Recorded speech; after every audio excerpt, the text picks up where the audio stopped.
नमस्कार दोस्तों, बीकेजी hint classes के इस यूट्यूब चैनल पर आप सभी का स्वागत है। दोस्तों, आज मैं लेकर के आया हूं आपके लिए दिल्ली सल्तनत पर वीडियो। तो चलिए चलते हैं अपने सेशन की ओर।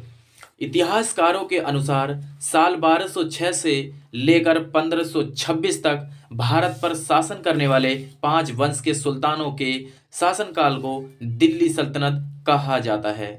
ये 5 वंश कुछ इस प्रकार हैं। पहला है गुलाम वंश, 1206 से लेकर 1290। दूसरा है खिलजी वंश, 1290 से लेकर 1320 तक चला। फिर तीसरा तुगलक वंश, जो 1320 से लेकर 1414 तक रहा। सैयद वंश 1414 से लेकर 1451 तक चला। और लोधी वंश 1451 से लेकर 1526 तक चला। इनमें से पहले 4 वंश मूल रूप से तुर्क थे और आखिरी अफगान था। मोहम्मद गोरी का गुलाम कुतुबुद्दीन ऐबक गुलाम वंश का पहला सुल्तान बना। ऐबक का साम्राज्य पूरे उत्तर भारत तक फैला था। इसके बाद खिलजी वंश ने मध्य भारत पर कब्जा कर लिया, लेकिन भारतीय उपमहाद्वीप को संगठित करने में नाकाम रहा। दिल्ली सल्तनत मुस्लिम इतिहास के कुछ ऐसे कालखंडों में से एक है जहां किसी महिला ने सत्ता संभाली थी। आगे चलकर साल 1526 में मुगल सल्तनत द्वारा इस साम्राज्य का अंत हो गया। साल 962 ईस्वी में दक्षिण एशिया के हिंदू और बौद्ध साम्राज्य के ऊपर भारी सेनाओं द्वारा, क्योंकि फारस और मध्य एशिया बाहर से आए थे, व्यापक स्तर पर हमले होने लगे।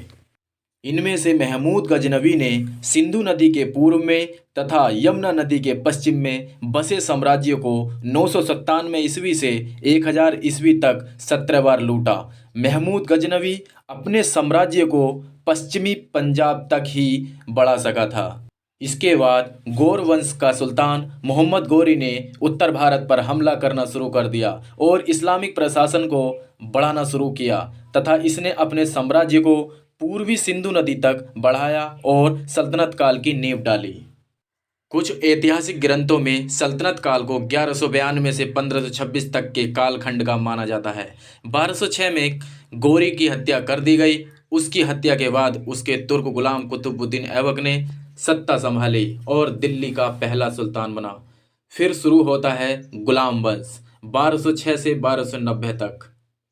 इसमें कुतुबुद्दीन ऐबक एक गुलाम था जिसने दिल्ली सल्तनत की स्थापना की और वह मूल रूप से तुर्क था। उसके गुलाम होने का कारण ही इस वंश का नाम गुलाम वंश पड़ा। कुतुबुद्दीन ऐबक केवल 4 वर्षों तक ही दिल्ली का सुल्तान रहा। फिर उसकी मृत्यु के बाद 1210 में आराम शाह ने सत्ता संभाली, परंतु उसकी हत्या 1211 में इल्तुतमिश ने करवा दी थी। इल्तुतमिश ने मुस्लिम शासकों से युद्ध करके मुल्तान और बंगाल पर नियंत्रण स्थापित किया और इसी प्रकार इल्तुतमिश ने अपनी राजधानी लाहौर से दिल्ली स्थानांतरित की।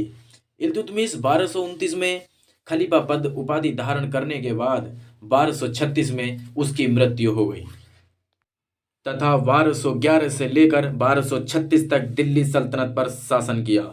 इल्तुतमिश की मृत्यु के बाद बहुत से कमजोर शासक रहे, जिसमें उसकी पुत्री रजिया सुल्तान भी शामिल है। ये क्रम गयासुद्दीन बलबन, जिसने 1266 से लेकर 1287 तक शासन किया था।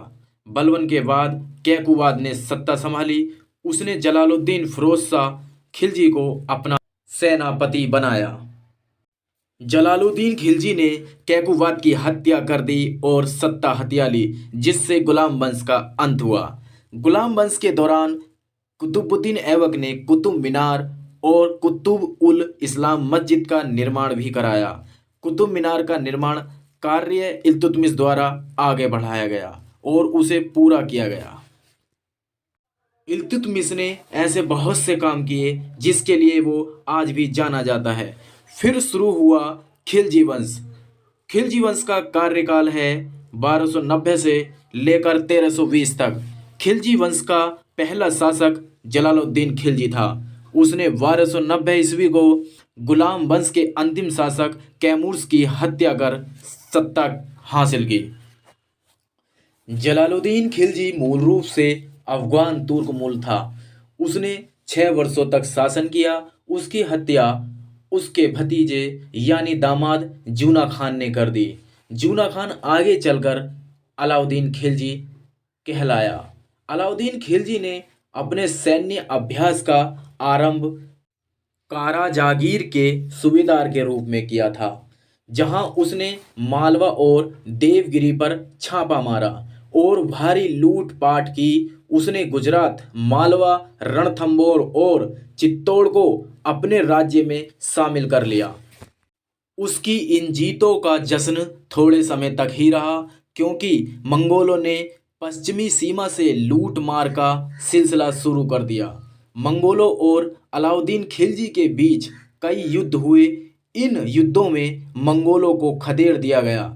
मंगोलों के वापस लौटने के बाद अलाउद्दीन खिलजी ने अपने सेनापति मलिक काफूर और खुसरो खान की मदद से दक्षिण भारत की ओर साम्राज्य का विस्तार प्रारंभ किया और भारी मात्रा में लूट का सामान इकट्ठा किया। इन लूट के दौरान ही वारंगल की लूट में उसे मानव इतिहास का सबसे शक्तिशाली हीरा कोहिनूर मिला।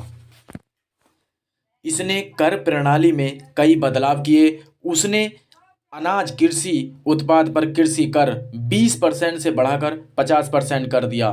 उसने अधिकारियों, कवियों और विद्वानों के वेतन भी काटने शुरू कर दिए। उसकी इस कर नीति ने खजाने को भर दिया, जिसका उपयोग उसने अपनी सेना में किया। उसने शाहनामा मंडी के नाम से कई मंडियां भी बनवाईं। फसलों पर लिया जाने वाला कर सीधे राजकोष में जाता था। अलाउद्दीन खिलजी अपने जीते हुए साम्राज्य के लोगों पर क्रूरता भी करने के लिए मशहूर था। अलाउद्दीन खिलजी को यदि उसके खिलाफ किए जाने वाले षड्यंत्र का पता लग जाता था, तो उस व्यक्ति को उसके पूरे परिवार सहित मरवा डालता था। अलाउद्दीन खिलजी की मृत्यु के बाद 1316 में उसके सेनापति मलिक काफूर ने सत्ता हथियाने का प्रयास किया, परंतु उसे अफगान और फारस के लोगों का समर्थन नहीं मिला और आगे चलकर मलिक काफूर भी मारा गया। खिलजी वंश का अंतिम शासक अलाउद्दीन का 18 वर्षीय पुत्र कुतुबुद्दीन मुबारक शाह था।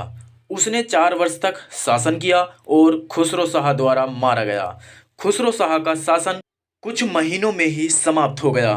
जब गाजी मलिक ने उसकी हत्या 1320 में कर दी, तो गाजी मलिक ही गयासुद्दीन तुगलक कहलाया और इसी तरह 1320 में खिलजी वंश का अंत हो गया।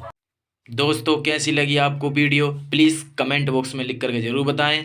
यह है वीडियो का पार्ट 1 और जिसने अभी तक हमारे चैनल को सब्सक्राइब नहीं किया तो प्लीज़ सब्सक्राइब करें और लाइक इन का बटन ज़रूर दबाएं।